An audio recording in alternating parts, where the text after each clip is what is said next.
For those who are new, welcome. For those who have been here already, thanks for staying. Now, let's dive into today's topic.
That's right, if you couldn't guess already, we are doing Forza Horizon 3. Released in 2016, the Horizon Festival went down under to Australia. You show up as the owner/boss of the festival. As you win races, you unlock up to 4 festival locations scattered throughout the map. As you level up, you build the festivals up. There's up to 5 levels for each festival location.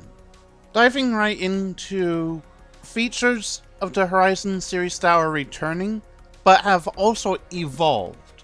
The bucket list from Horizon 2 returns, but they've added in a bucket list blueprint challenge as well, where you get to make your own custom challenges based on a set of parameters. This was promoted as the first time you could make your own custom events in the game. Many people thought it could be a full-blown track editor, but that was not what we got here. But stay tuned. That does come up eventually.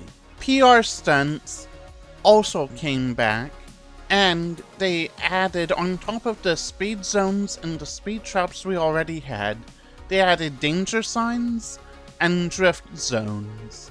Danger signs were just crazy jump locations where you had to go as fast as you could to hit the ramp and go flying as far as you possibly could. Drift zones were just dedicated areas to rack up drift points and to show off what you could do going sideways. Car/player perks also return, but the way you spend them is slightly different. They have a whole skill point shop with 3 tabs /3 categories to work with for what you can buy. there's the festival boss. That is an overall festival bonus area. Get random bonuses for different driving styles, for different kinds of whatever you need for the festival.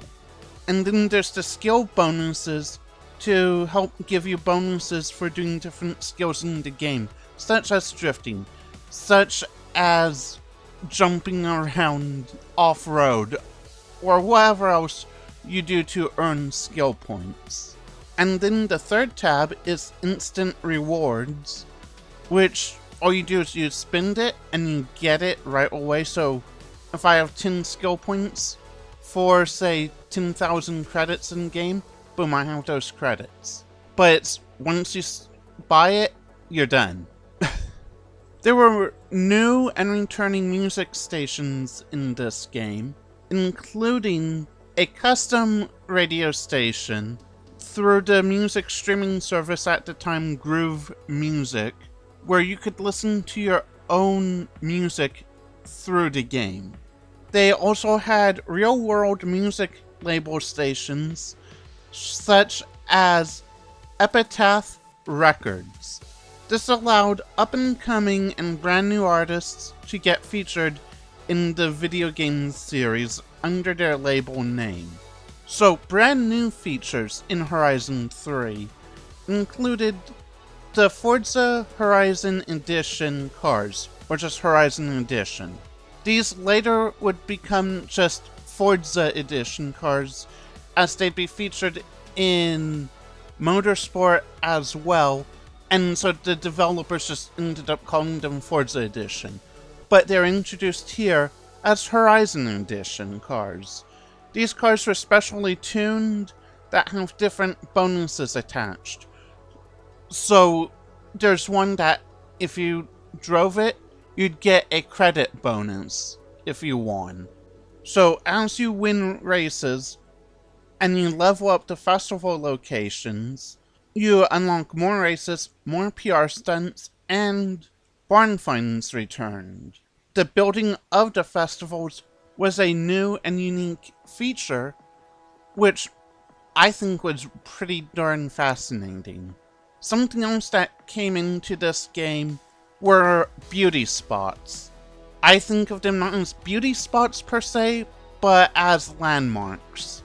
Because in this game, yeah, some of them were, quote, beauty spots in the environment, but a lot of them were more real-world landmarks in the game based on real-world locations. You'd drive up to them and click in, and you'd get a brief animation with a voiceover talking about them, which was a really unique feature at the time. This would also be the very first Forza Horizon live service game, which means during the life of the game, the developers continue to update it and give new features, including the Forzathon weekly challenge events, where you could earn rewards from credits to XP to sometimes cars, if I remember correctly.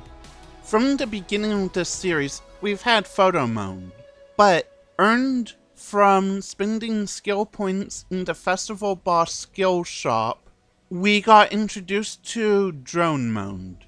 Drone mode basically allows you to fly around in a drone anywhere on the map.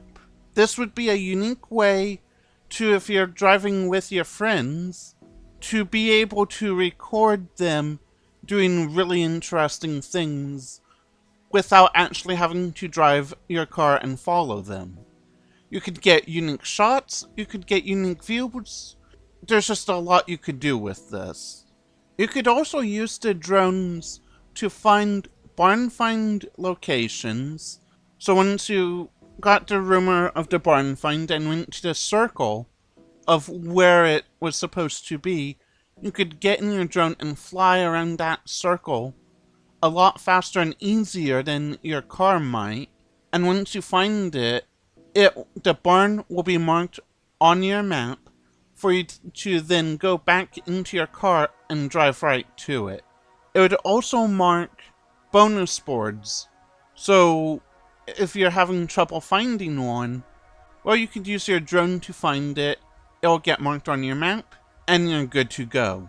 Another unique feature for this game was the introduction of car clubs, which allowed you to get together with your friends, form a club, and you could rank up through the different car clubs in the game, which would get your club different rewards or of credits or XP or a handful of different things. So moving on to what I consider to be noticeable improvements from the previous two games. The physics model in this game feels a lot more polished than Horizon 2. There was new suspension upgrades, and the physics system worked really well with that. They really emphasized being able to see your suspension on the buggy type vehicles, such as the Aerial Nomad and the Alumni Craft. Something else they really went hardcore on in this game was recording a realistic sky dome, which enhanced the color, which enhanced the visual appearance of the game. They improved the camera system and rig and went out to Australia to record the night sky, to record like a full 360 of where they were over like 24 hours at a time, and brought all that data back to the studio and built it into the game. So everything was a lot more polished than it had been before.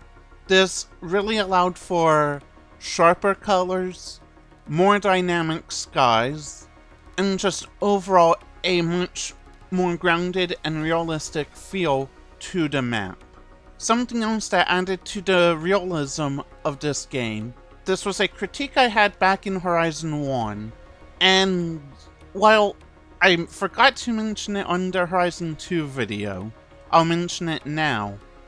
Back in Horizon 2 in Nice, in certain locations, like very specific, very limited locations, there were areas where there were NPCs going about their day behind invisible barriers / barriers that in real life you could probably go through.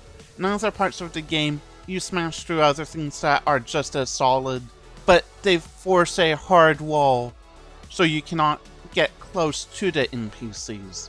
Well, that comes back even more so in this game, but at the same time, I still feel like they could have done a lot better. I feel like you should still be able to go interact with NPCs, cause them to have to jump out of the way, and so on and so forth. NPCs in this game can be found in both Byron Bay and Surfer's Paradise. While we do have them in certain locations within those two towns of this game, by and large, the world still feels kinda dead.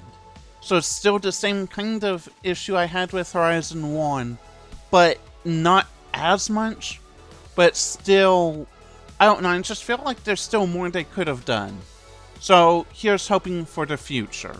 So going into the DLC for just a minute, because in Horizon 2 we had Storm Island and the Fast and the Furious expansions.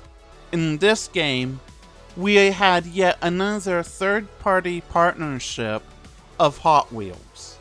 For DLC, we had an entire Hot Wheels map, island expansion that was absolutely wild. To expand on physics, the other DLC expansion was Blizzard Mountain. Blizzard Mountain, as the name would entail, featured snow. It was a snow-capped mountain, and for the first time in Horizon history, people got to drive in snow in the franchise.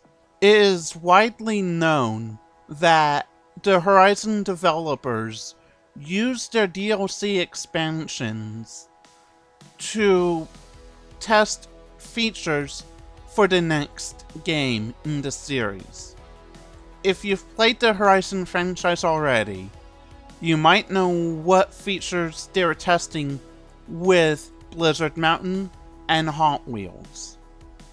So, until the next video where we discuss Horizon 4, you'll just have to either or you'll just have to guess what feature they could have been working on with Blizzard Mountain. Until next time, roll those dice, move that bishop, and collect 200 after passing go.